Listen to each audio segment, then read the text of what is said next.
Hello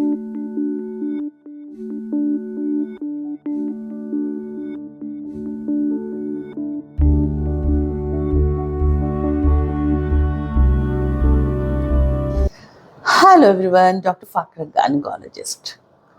Just an introduction of ectopic pregnancy.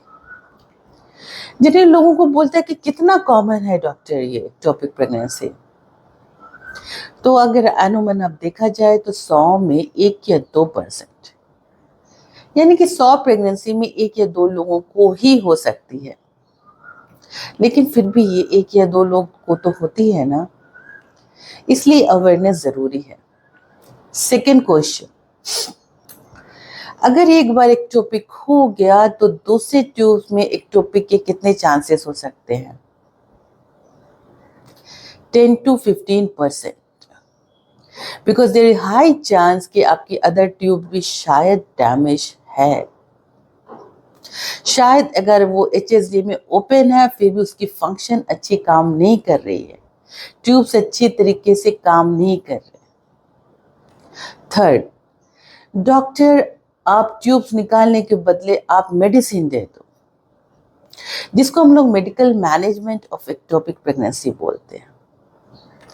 इसके लिए criterias हैं। सब केसेस में आप मेडिकेशंस नहीं दे सकते। We give methotrexate injection. बहुत सोच समझ करके केस सिलेक्शन के बाद ही दिया जा सकता। उसकी साइज छोटी होनी चाहिए, less than 3 centimetre ectopic pregnancy की। आपको पेट में कलेक्शन ऑफ ब्लड काफी कम होना चाहिए। ट्यूब्स इंटैक्ट होनी चाहिए। ऐसा नहीं कि ट्यूबल अबॉर्शन हो रहा है, आसपास की चीजें सटी हुई हैं, जिसको हम लोग क्रोनिक एक्टोपिक बोलते हैं, ऐसे केसेस में नहीं दे सकते। बीटा ECG लेवल, जो कि आप लोगों को पता ही है कि प्रेगनेंसी का स्टेटस जानने के लिए करते हैं, और उसका लेवल 5000 से कम होना चाहिए।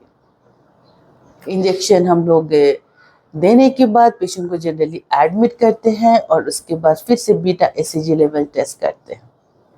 वो अगर फॉल कर रहा है तो अच्छी बात है, लेकिन अगर वो बढ़ रहा है या तो पेशेंट को पेन ज़्यादा हो रहे हैं या तो उसकी पल्स और BP खराब हो रही है, यानी कि रप्चर के चांसेस बढ़ जाते हैं, तब फिर हम लोगों को लैप्रोस्कोपी ही करना पड़ता है।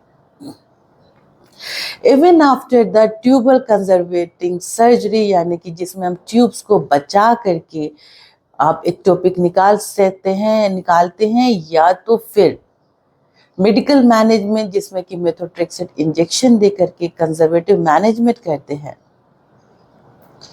फिर से चांसेस कितने होते हैं एक्टोपिक प्रेगनेंसी के? 10 to 15%।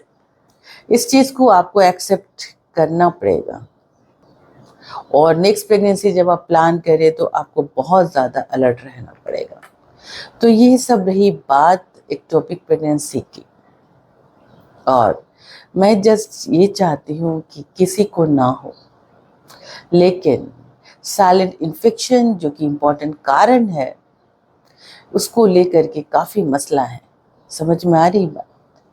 तो लेकिन जिनको इन्फेक्शन सिम्टम्स हैं उनके लिए ये हिदायत है कि प्लीज़ आप अपनी ट्रीटमेंट पूरी तरीके से कराएं। Thank you so much.